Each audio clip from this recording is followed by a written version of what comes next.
really wasn't kidding. This place definitely isn't safe. No matter. We'll just finish them quickly.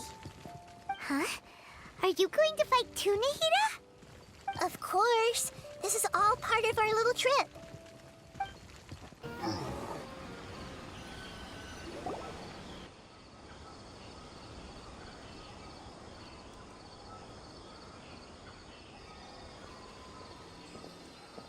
The scenery here is amazing! It also seems like a great spot for eating snacks and taking a nap. Paimon wouldn't mind spending some time here every day either. I've yet to see anything strange about this place. I do not plan to deny the power of longing. Such an intense but unquantifiable emotion could indeed have the power to organize dreams. His wife must be a really amazing person. Huh? Wait, where'd he go? Oh, so you are waiting for me here? Well, guess what? I've brought someone amazing with me today. When the Dendro Archon said she wanted to come with me, I could hardly believe it.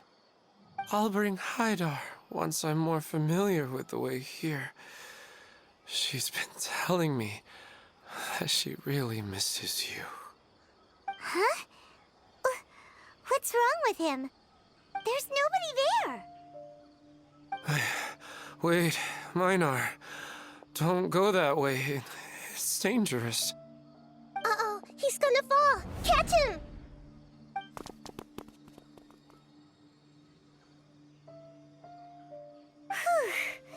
Luckily he didn't fall. But what was all that rambling about? He also looks like he's passed out. He's in a dream now. What he said just now matches almost perfectly with the dreams he's described to us earlier. Oh, so he fell asleep and started to have the same dream? I find it a little strange as well, but we mustn't awaken someone while they're sleepwalking. All we can do is sit here and wait. Huh? Minar. Where's Minar? Oh, good! You're finally awake! What happened? Huh? Sleepwalking? Oh, right. It was all just a dream. The moment I reached the summit, I saw my wife, Minar, sitting there, and walked over to her. After I introduced her to you, she seemed a little flustered and started walking away.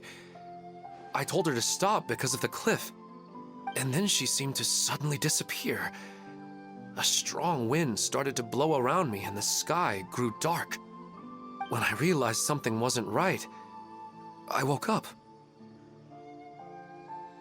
That sounds pretty wild.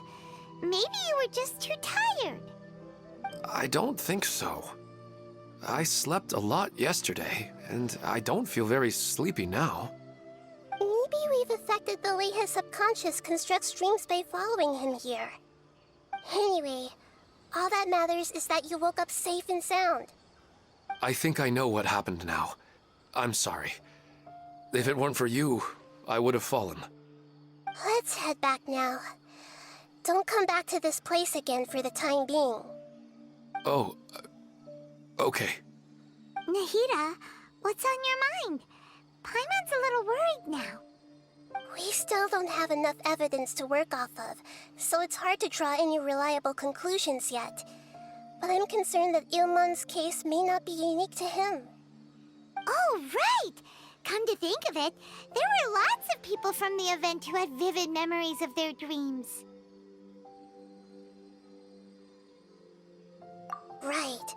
And not only at a moment of dreams, there may be people like this all across Sumeru. We need to understand what's happening and the rate of its development as soon as possible. Then there's no time to lose. Let's head back. Stop standing there, Ilmon. Let's go.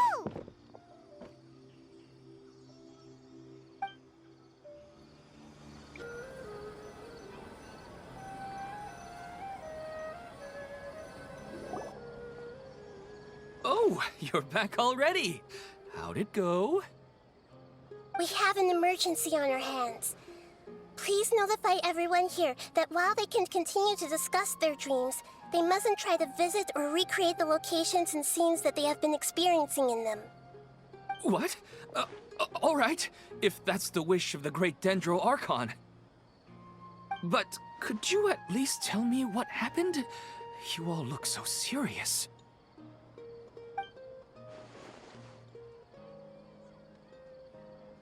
I see. I never knew even a dream could be so dangerous. Don't worry. I'll be sure to notify all the event participants and inform the other staff members about what has happened. Using the event registration list, I should be able to contact more people that were interested in dreams and warn them about the situation. Thank you. That would be very helpful. Let me confirm if all of today's participants are still here. Atta has already left. It seemed that he was on his way to make a hammer, so that shouldn't be a problem. Oh, wait a second. Where's Katya? Has anyone seen Katya? Has she already left? Oh, I think she already left. She said there was somewhere she wanted to go. Oh no. Did she want to look for the place from her dreams too? Can you tell us where she went? Yes, she did briefly mention it. Somewhere near Chatrakam Cave. Alright, thank you. We'll go look for her. Please help us tell the others not to do anything reckless. Sure thing. Who would have known things would have turned out like this?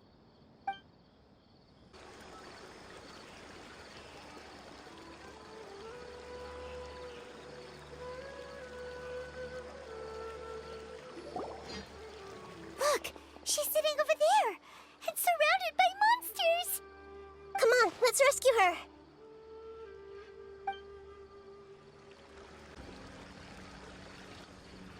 She seems to be in the same condition as Ilman earlier. Yes, but luckily she hasn't been injured or jolted awake yet. Let's carefully move her somewhere safer. See you tomorrow, Professor Aisha. Huh? Why am I back here again?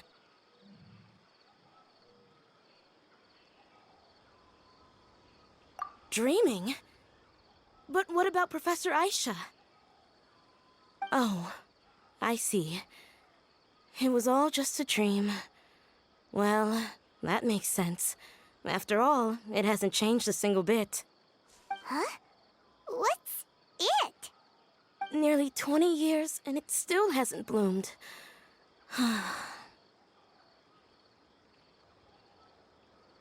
Does it have something to do with your dream? Please, tell us what you mean. Sorry. I'm still feeling a little groggy. Please give me a moment here. Alright, where to start? Right, this plant. So, Professor Aisha gave me this plant just before she left. She was a good friend of my parents, and my first real tutor. She was also an outstanding Amorta researcher. In addition to her extraordinary academic talents, she was also skilled in combat and would accept lots of work from the Adventurers Guild. Oh, so you mean she's left on an adventure? Yes. When I was about 10 years old, she told me that she must go look for the secrets of the Abyss, and that she would be gone for a long time. I grabbed hold of her and wouldn't let go. I didn't know what the Abyss was. I just knew that she was like family to me. She hugged me, and we cried for some time until I fell asleep. When I woke up, I was already back home. She still decided to leave, but had left behind a letter for me saying that I was the person she cared for most in this world.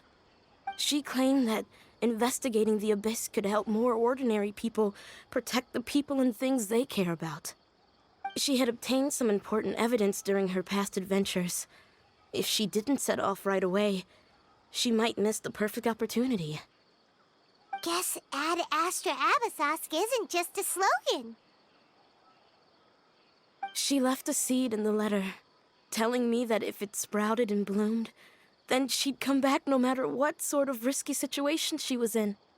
She said she looked forward to seeing me all grown up. But strangely, I've tried watering it, feeding it, everything I could think of. But I've never been able to get it to bloom. I even went to ask the Immorta researchers, and they couldn't explain it either. May I have a look at the plant? Of course. I was hoping the great Dendro Archon could help me solve this problem. Let me see.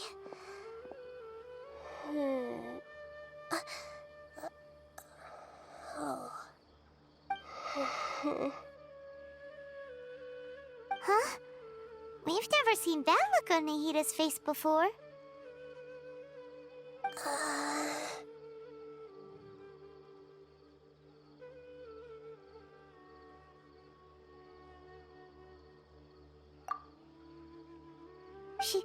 She looks a little unwell.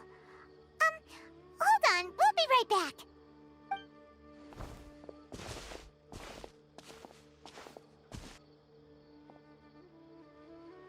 What's wrong, Nihida? You can't tell what's wrong with the plant either? No, I immediately understood what's happening with that plant. I'm just not sure if I should say it. This plant is not known to the academic world. It's a new species that our teacher managed to cultivate by some special means.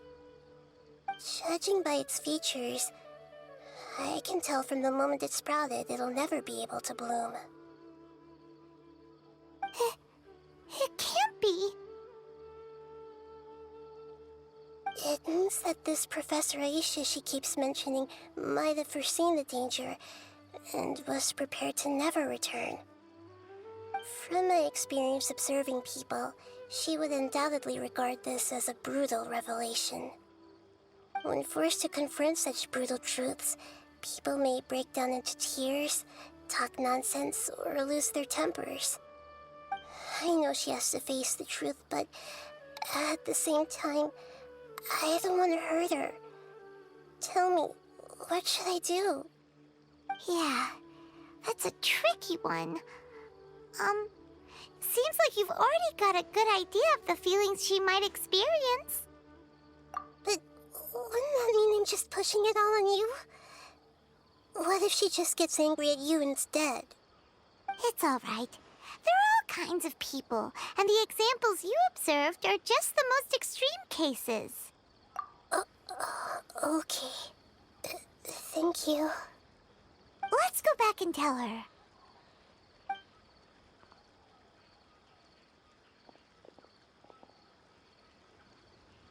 Huh? It'll never bloom? But how's that possible? If a plant is unable to bloom, doesn't that mean it can't reproduce either? All that's left for it to do is slowly wither away. Are you saying she never intended to return? Seriously? So everything she said was a lie? But she meant well.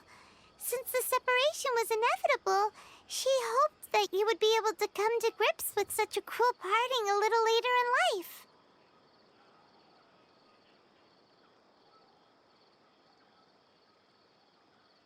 Yeah, her love, care, and attention to you, all those warm moments were real. I guess she had hoped that you could understand and respect her choice after learning the truth. I see. Sorry, I don't want to sound ungrateful, but it's just so much to take in. The dreams are so beautiful. Yet reality is heartlessly cold. I really thought she had come back. I had so much to tell her. These dreams may not be as pure and beautiful as they seem. Some kind of power may be exploiting your feelings. Really? Yes. So with that in mind, until our investigation is completed, Please return to the event and ignore any further temptations from your dreams. I see. Thank you for rescuing me, and sorry for the trouble. Luckily, the plant didn't get hurt either. Otherwise, I wouldn't have anything left to remember her by. Thanks, Traveler and Paimon. She seems to have finally accepted the truth, but I think she'll still need a long time to come to terms with her feelings.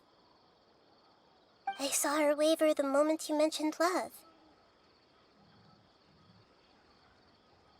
It was almost like a gentle rain, arriving just in time to put out a fire that was about to spread. It's because people have something called empathy. Empathy? I see. This is valuable knowledge indeed. By the way, you said there may be something that's trying to exploit their feelings. Any idea what that might be? Yes. What's common between Ilmon and Katya's cases is that they've both lost someone dear to them. And now, they get to meet the people they cherish in their dreams again, and the people feel more real than anything a regular dream could hope to create. Instead of interpreting it as a result of their longing, I have to consider a more antagonistic explanation. Someone is taking advantage of their longing. Yeah, they're just causing these people to dream. What are they after? This is exactly what we need to investigate. Anyway, let's pay another visit to a moment of dreams. I have a bad feeling about all this. I hope things haven't gotten any worse.